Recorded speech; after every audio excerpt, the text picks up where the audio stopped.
Épisode 15, Mister Voodoo, écrit par Howard Gordon et réalisé par Rob Bowman. Alors j'ai envie de dire chic, un épisode réalisé par Rob Bowman, on va avoir droit à une flopée de plans de torches qui balayent l'obscurité en passant évidemment par l'objectif de la caméra. C'est un épisode que j'ai revu considérablement à la hausse. En fait, je tenais à l'époque, je crois que vous l'avez déjà dit, des chroniques sur un blog où je donnais mon appréciation comme ça sur chacun des épisodes. Et sur les notes de l'époque, hein, ça date quand même du 12 août 2011, eh bien je le qualifiais de tout juste sympa. Alors je vous mets pas le lien de ce blog, hein, il n'existe plus, mais j'avais enregistré toutes mes chroniques.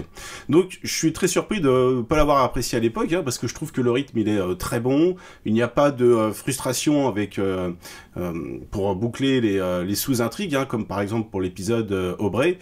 L'essentiel de l'histoire est basé principalement dans un camp de réfugiés où des Haïtiens sont maltraités, ce qui nous vaut, comme parfois la série nous gratifie, de passages en français où on baragouine 2-3 mots, mais c'est limite compréhensible. Voilà, c'est assez amusant. Faut le voir en VO cet épisode. On va découvrir ainsi qu'un militaire mort dans un accident de la route assez douteux, il revient de l'au-delà, plus ou moins frais, il a l'air d'un zombie, pour revenir pointer à l'usine le lundi matin. On dirait un petit peu moins le lundi matin, tiens. On va porter les soupçons sur un prisonnier qui est régulièrement torturé, accusé d'exercer le vaudouisme. Et, il exerce ainsi son pouvoir terrifiant pour punir les militaires américains qui perpétuent et cautionnent la maltraitance.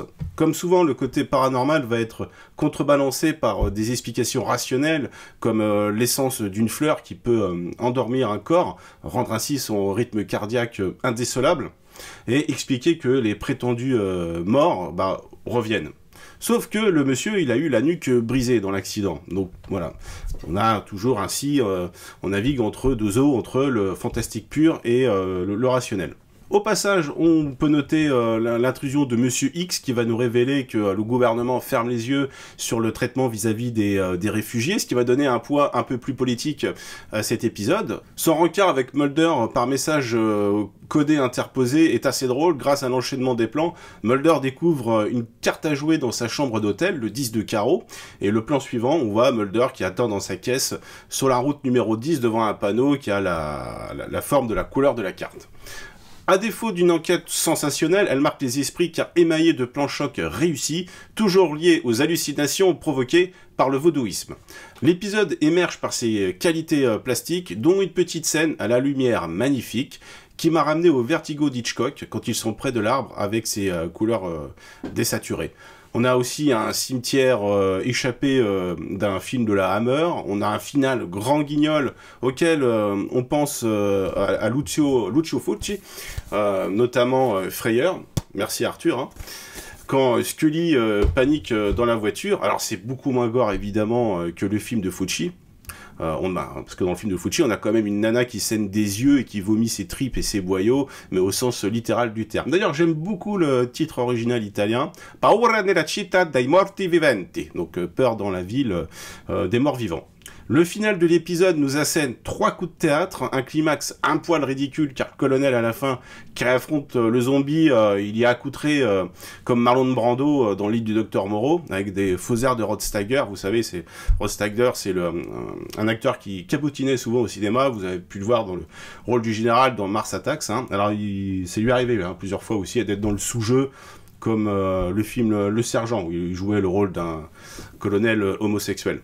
On a aussi un climax plus émotionnel à la fin, avec la conclusion de l'arc autour du gamin réfugié, ce gamin qui est malin, affamé, un peu voyou, mais hautement sympathique. Et puis l'ultime plan, qui est absolument terrifiant. En fait, je crois que ce qui m'a terrifié, parce que c'est pas la première fois que je vois une histoire où on enterre vivant un mec, c'est qu'en fait les hurlements se poursuivent pendant le générique de fin. C'est sacrément redoutable. Moment fort, je dirais, le soldat qui voit sa peau partir en putréfaction, Scully qui voit la plaie de sa main s'ouvrir suffisamment grande pour laisser émerger une autre main, on se croirait chez Freddy Krueger. Donc Alors, franchement, un bon épisode qui en met plein la tronche, et couplé avec La Main de l'Enfer, que j'ai chroniqué la dernière fois, on a là un double programme bien sympa qui tient la route. D'ailleurs, j'ai pas souhaité les montrer à mon fils, hein. On va attendre 1 an pour qu'il passe l'échelon 1. Et puis encore, l'échelon 2, on va dire que c'est Robocop de Paul Verhoeven, et l'échelon 3, c'est les 120 jours de Sodome de Pasolini. Je plaisante évidemment, je montrerai jamais cette horreur, ça va le dégoûter à vie du boudin noir. Moi j'adore le boudin noir. Je passerais bien chez le boucher là.